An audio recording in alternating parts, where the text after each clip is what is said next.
Right. Got straightened out. One of my mom's favorite stories that she would love to tell when she was alive was the time when her and my dad went to go see the movies. My dad actually ran out of the movie scared out of his mind. Now, my dad will be the first to tell you that he is a huge scary movie lover. He loves scary movies. Before he and my mom got married, they went on a date and saw that first Alien movie that came out a long time ago. And that movie didn't faze my dad whatsoever. But she loved to tell the time when they went to go have a date night back in 1993 to go see the movies. And sure enough, this movie made my dad ran out in the middle of the movie, scared beyond his mind. And that movie was none other than Jurassic Park. It seems that all of us, at times when we were children, would have a play set of dinosaurs. Arthur has one, I've had one, and I'm sure that you had a set of dinosaur toys when you were a kid growing up. I mean, there's just something about dinosaurs that we find to be very fascinating to the mind. And when you look at the movie Jurassic Park, I'm not going to go into the entire details of how they were able to reproduce dinosaurs. Long story short, they found an old mosquito that was molted and sat, dated back millions of years ago to the time of dinosaurs. And they had dinosaur DNA within that mosquito. They took it from the mosquito and then they replaced the DNA chain with that of a frog. And then there you go, they were able to make dinosaurs, long story short. But Jurassic Park, millions around the United States had gathered for the movie theaters when it first came out, opening house or opening weekend. And its opening weekend, it produced $50,159,142. And its USA total is $402,453,882. Wow. That's fascinating. From Jurassic Park to Toy Story with the little Rex character, dinosaurs has always fascinated the mind of human beings. But from Jurassic Park to Toy Story, dinosaurs are thrust into the public gaze. But what have they anything to do with God? What do dinosaurs have anything to do with the Bible? Well, the opening scene, or not the opening scene, but at least later on into the movie of Jurassic Park, when they were going out to tour the park and see all the dinosaurs, they first entered that big gate, and the big gates opened up, and it said what? Welcome to Jurassic Park. Well, folks, I like to tell you, that's not Jurassic Park. It's God's park, or God's world, as I like to say. So tonight, as we study the topic of dinosaurs, what the Bible has to say about dinosaurs, I like to introduce this lesson by welcoming you to God's world. Since dinosaurs are popular worldwide, pseudo-scientists, fake scientists, use them as an effective way to support their theory of evolution. And if it is taught that dinosaurs lived somewhat 60 to 70 million years, then belief in the Bible and its account of creation is threatened. So, did dinosaurs actually exist? Absolutely. We found fossils. Fossils and fossils and fossils. Bones, bones, and bones of dinosaurs. So yes, obviously, they did exist. But how does that correlate within the creation account? How does it correlate with the Bible and its validity? Well, we're going to look at some evidence to help prove that dinosaurs did coexist with man and how the Bible does, in fact, talk about dinosaurs. But let us begin by looking at dinosaurs and creation. All right? Dinosaurs and creation. If you have your Bibles, I encourage you to open them to Job chapter 40. Job chapter 40 is where we are introduced to the dinosaur creature. Job chapter 40, beginning at verse 15.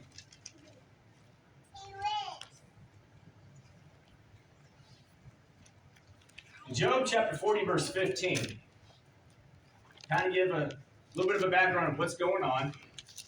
In Job's life, Job was questioning why these things were happening in his life, and he was wanting some answers from God.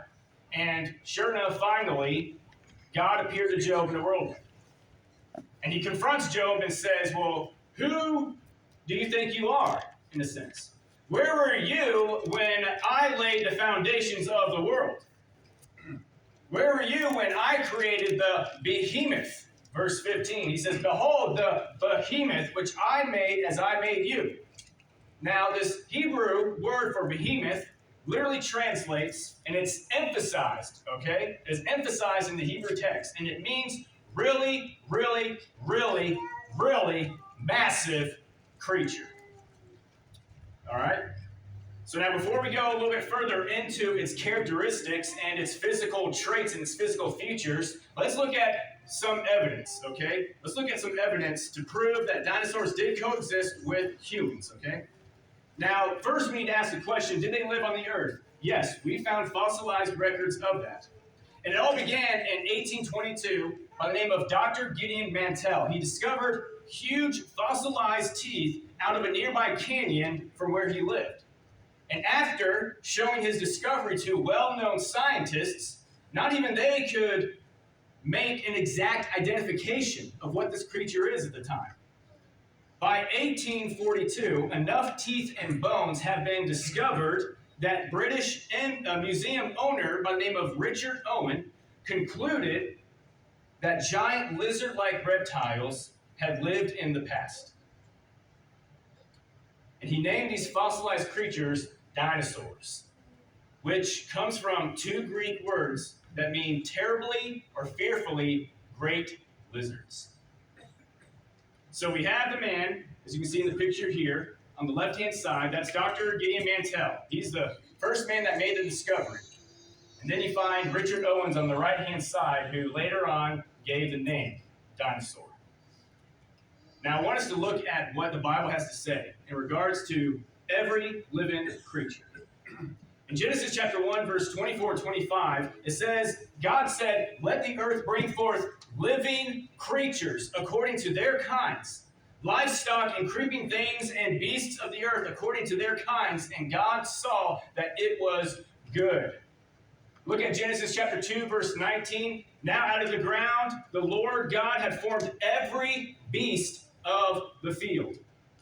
Exodus chapter 20, verse 11, for in 6 days the Lord made the heavens and the earth and the sea and all that is in them.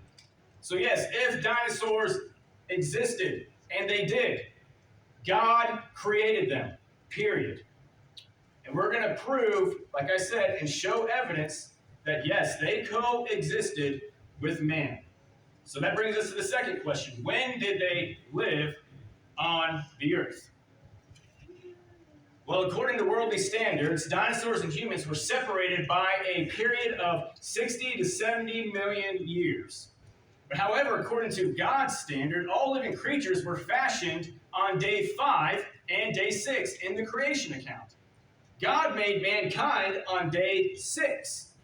So since the earth was created on day 1 and mankind on day 6, then the earth is only 5 days older than mankind. The Bible and outside sources prove that Jesus visited the earth about 2,000 years ago, okay? From our present day and age. He visited the earth about 2,000 years ago.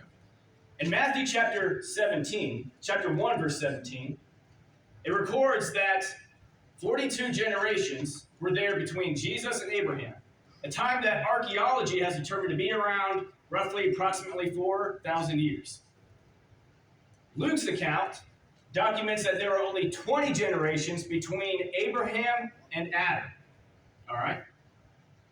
Now, since Genesis 5 and 11 provide the ages of all the fathers of each generation from Adam to Abraham, the approximate number comes out to be 2,000. So, here's a very simple chart. Oops. Present time to Jesus, about 2,000 years. Jesus to Abraham, 4,000 years, Matthew 1:17. Abraham to Adam, 2,000 years, according to Luke chapter 3 and Genesis 5 and 11. So, the Bible plainly teaches, the point here, the Bible plainly teaches, along with outside evidence, that we can be assured that the earth is less than 10,000 years old.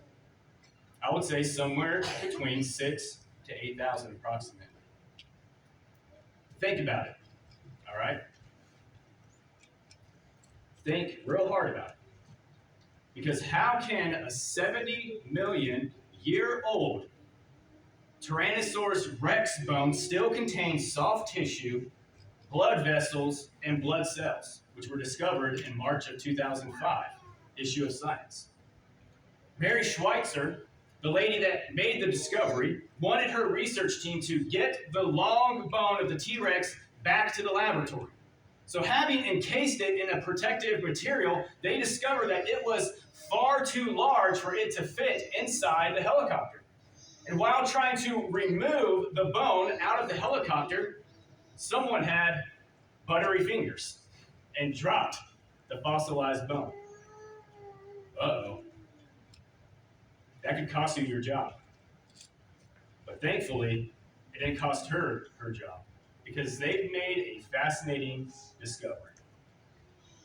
Obviously, when it fell, parts of the bone became broken and allowed researchers to look inside of this fossil right here, to which they found soft tissue, blood vessels, and to their surprise, blood cells.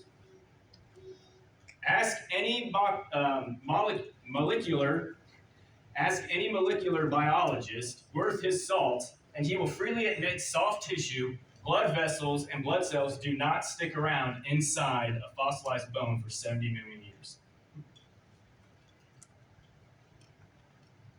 And why is that? Because dinosaurs and humans were next door neighbors. In January 2005, a mammal was discovered that had been fossilized with a small dinosaur in its stomach. Now, some might look at this picture and question its relevance, but this poses a huge problem for those who try to advocate for the theory of evolution. Because in the theory of evolution, they teach that mammals arrived on the scene millions of years after dinosaurs. But this right here contradicts that theory. Because you have a mammal with a fossilized baby dinosaur eaten inside its stomach. How do you explain that? Well, they can't. Over 11,000 burial stones were discovered inside tombs where the ancient Ecans would place with their dead. And out of 11,000 stones, 1/3 of them showed images of dinosaurs on them. And not just dinosaurs, but dinosaurs with man. And the obvious question is, how did these early Incans know what to craft into these stones if they did not see them? Here's another one of the Incan stones right here. That looks a little bit like a brontosaurus, brachiosaurus, does it not? You can kind of see what looks to be like a man on the right and a man on the left. How do you explain that? Or consider some dinosaur petroglyphs that are dated back to the Anasazi Indians. Located about 40 miles of Blanding, Utah, there are 3 sandstone bridges. And I've actually seen these myself because I worked on the reservation and Kayenta was just about an hour and a half away from Blanding. So I actually went and saw this for myself with my own 2 eyes, and it's awesome. But located at these sandstone bridges, there are numerous petroglyphs and pictographs of men and dinosaurs that dated back to the primitive Anasazi Indians. Again, how would they know what to have drawn if they did not see it?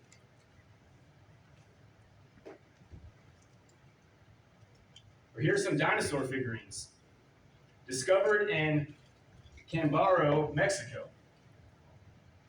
Many of these have the results that were dating back to 1,640 BC to 4530 BC and 1110 BC. Now, these dates right here, if accurate, would be a strong testimony of men coexisting with dinosaurs. And also, here's my favorite one. Well, all of them are my favorite. But I really like this next one right here. Look at this. These were one of them. I'm not sure about you, but that looks like perhaps maybe a man trying to ride a triceratops with maybe one of his warrior helmets on him. Again, this was dated back roughly around 2 maybe to 3000 BC. Strong testimony that dinosaurs coexisted with man. Here's another one. This was discovered in the ruins of, I cannot pronounce that, but in Grand Canyon. Yeah, a dinosaur drawing that was discovered right there in one of the ruins found in Grand Canyon. And when you compare the two, look how very similar it looks to the dinosaur. Hopefully those who are back there can see. If not, I encourage you to please move up. You don't want to miss these slides right here. But also, here's probably the ultimate favorite one of mine right here. This next one. If dinosaurs and humans did not coexist with one another, then how do you explain a human fossilized footprint right next to a fossilized dinosaur footprint?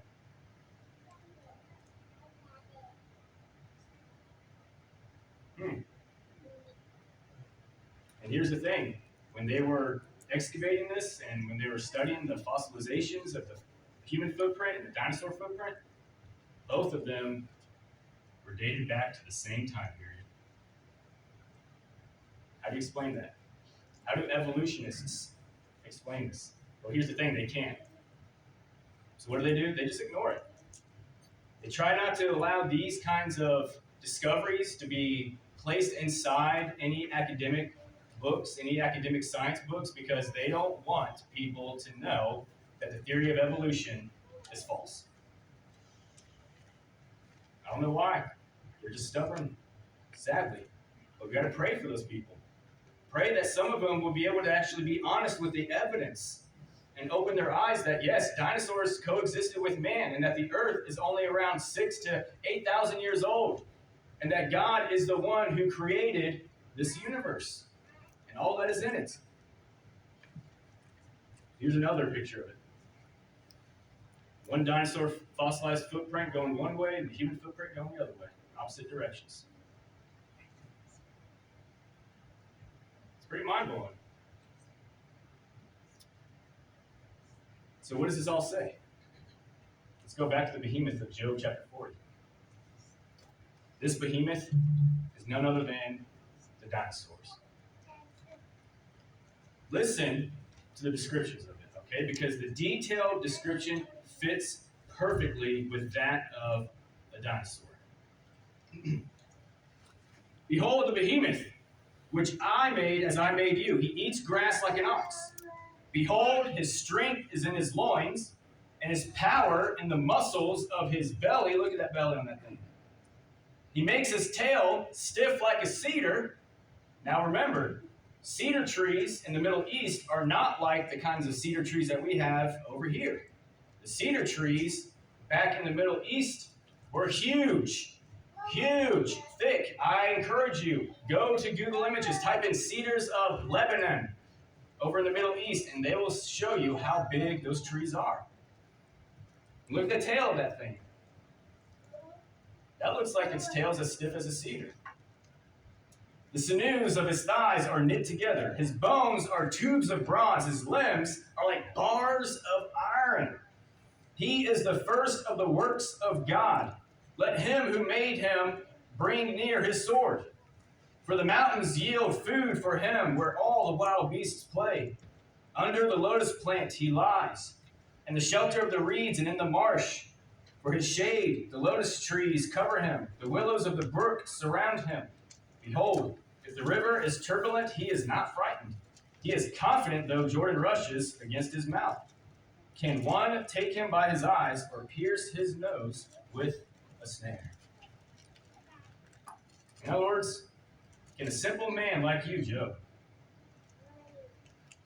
you think you can take this on? I doubt it. And if that dinosaur was standing in front of you, you think that you can take that dinosaur down? No.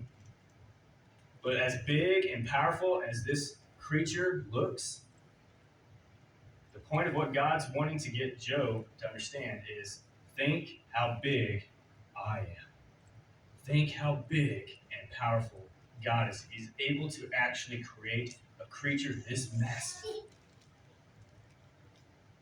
The behemoth fits perfectly, descriptions of it fit perfectly with that of a dinosaur. And folks, there are many, many other evidences that I could actually provide in this slideshow that could really keep us all the way probably past 9 o'clock or 10 o'clock. If I were to share with you all of them that I discovered and found. I encourage you to do your own research. There's many of them out there that prove and show that dinosaurs coexisted with man. That the descriptions that we read about the behemoth fit perfectly with the dinosaur. But now we're not going to just stop right here to the dinosaur, okay? Because we're going to go on and we're going to look at the next big creature that God has in store for Job to consider. And that creature is none other than the Leviathan.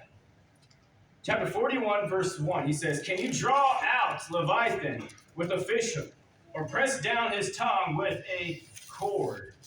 All right, so now God has given Job another example of a very massive and a very powerful creature that he has created. One that no man can actually tame or kill or slaughter. Now, as we, here in just a few moments, look at the descriptions of Leviathan, all right? I want you to know that I haven't been reading too much of my fantasy novel books of knights and dragons and whatnot. I haven't been playing too much video games, but I will prove and show to you that this Leviathan is none other than a dragon. Dragons and creation, all right? And before you probably think of going crazy, consider the evidence, okay? Consider the evidence. The dragon is a creature that burns bright in the memory of all humankind. But throughout human history, people have been fascinated with dragons just as they're fascinated with dinosaurs, which have appeared in myths and legends and of almost every world culture. People that could have never spoken to one another shared visions and legends and myths of the same creature known as the dragon. Now, look at some of the historical evidence of the dragon. An ancient mosaic piece found right here, dated back to 4th century BC, depicting that of a dragon-like creature. This was discovered in Calabria, Italy. But again, back in the 4th century, if a creature like this did not exist, then how did they know what to have drawn on this piece of pottery? But also, here's a piece of pottery. This was discovered in Lima, Peru, depicting a dragon. And this was dating back at the time of the Incans, perhaps maybe 2,000 to 3,000 BC. Again, I'm going to ask the question over and over again. If a creature like this did not exist, then how did they know what to have drawn? Or maybe perhaps in 450 BC, the Greek historian known as Herodotus, he records this. When he was traveling, making his way through a journey in Arabia, he says that I went on of hearing of some winged serpents. And when I arrived there, I saw bones and spines of serpents in such quantities as it would be impossible to describe.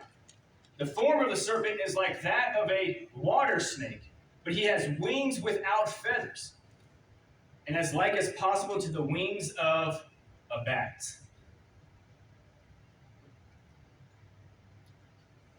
Consider the 2nd century AD Roman mural tile.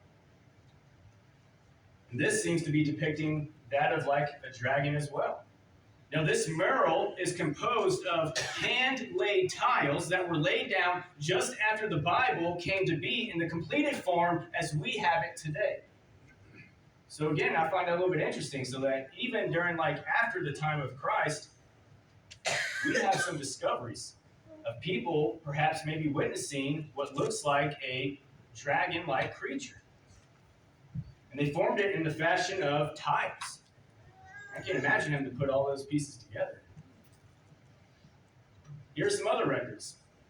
In about 1200 AD, Marco Polo, he records the following of seeing a giant pillar-sized, two-legged reptile with wings while passing through Central Asia.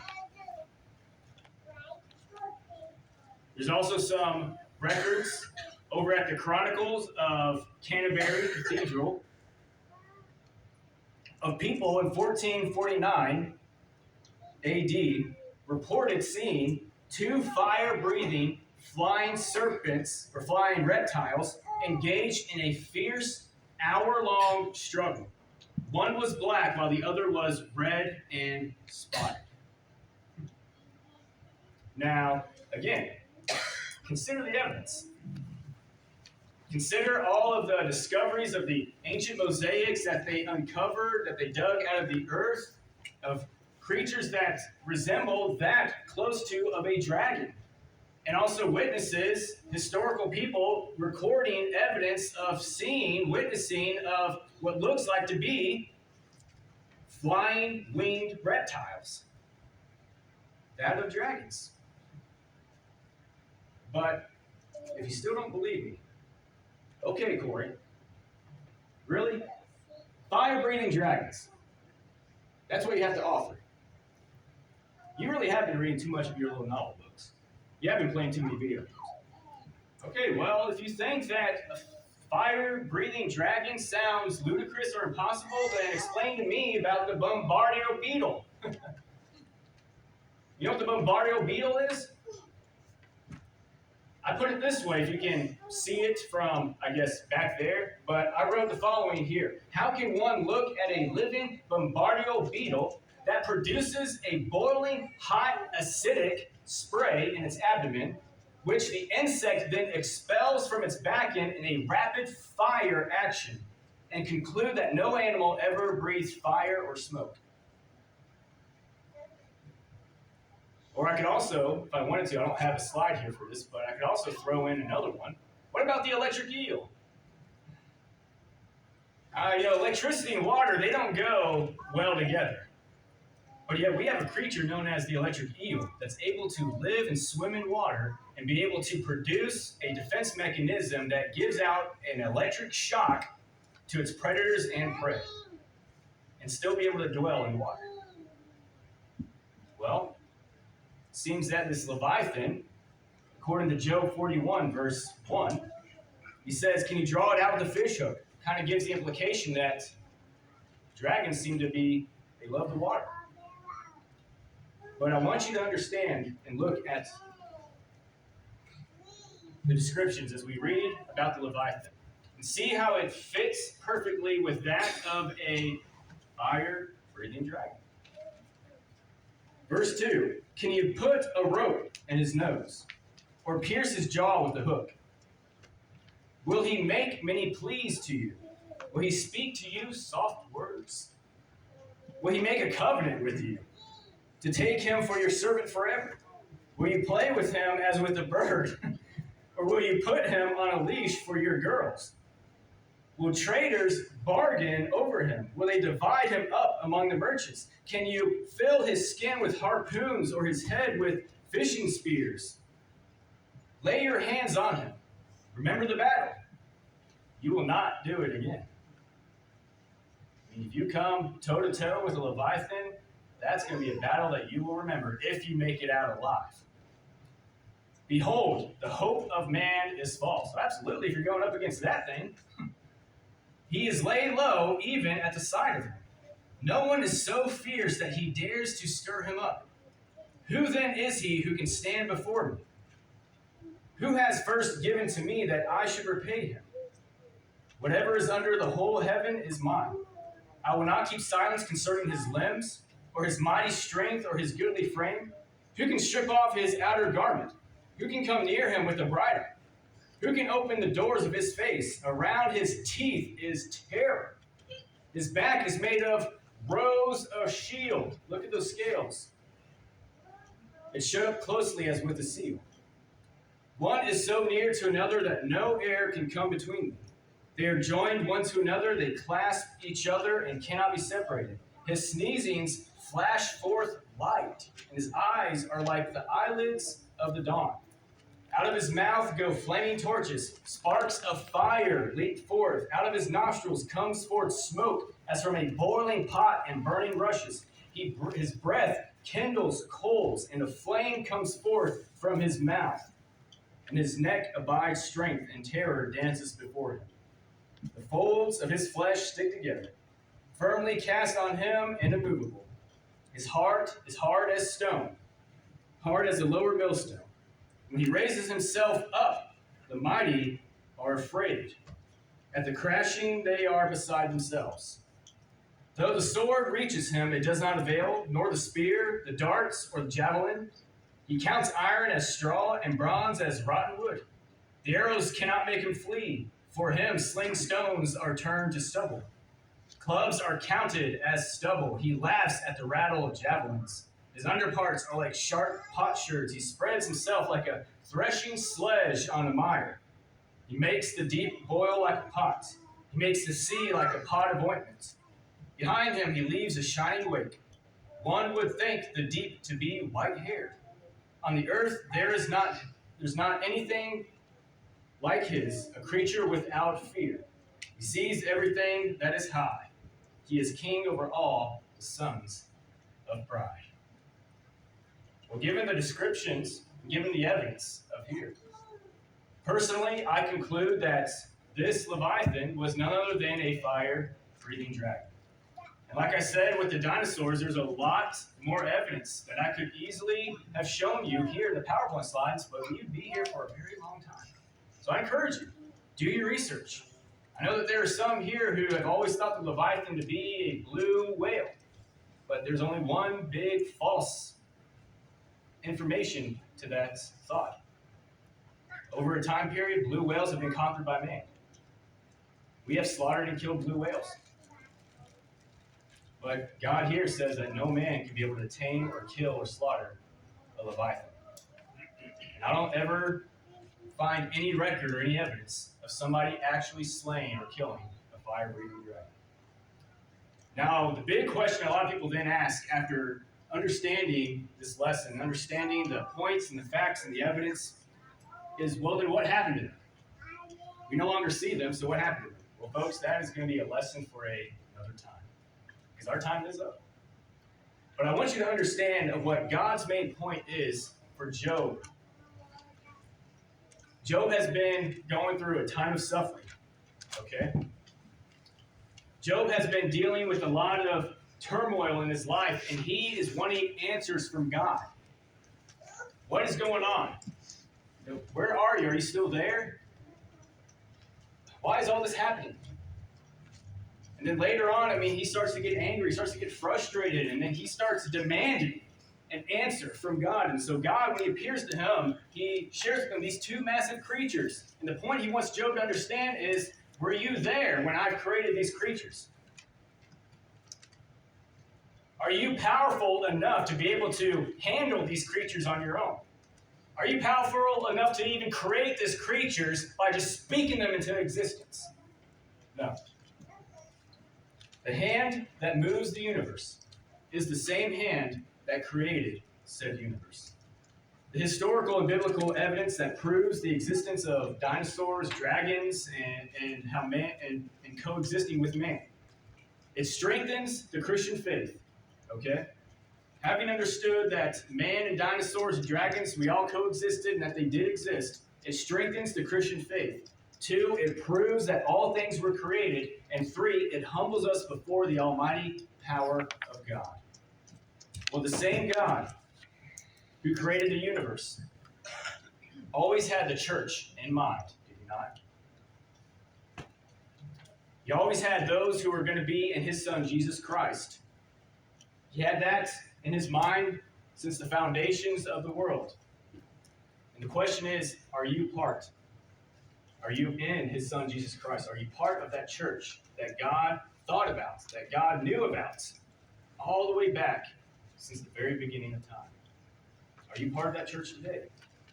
The same Creator wanted to have a relationship with you, that He was willing to send His Son, Jesus Christ, to die for you so that you can be able to live with Him for all eternity. Don't pass that up, folks. If you have not obeyed the gospel by believing, repenting, confessing, being baptized into Christ Jesus, do so now. Maybe there's a Christian here who's probably needing prayers for encouragement, for strength, or maybe to get some sin out of his or her life. Well, the invitation is extended on your behalf as well. If you have to respond with any need, please come forward together as we stand, as we sing.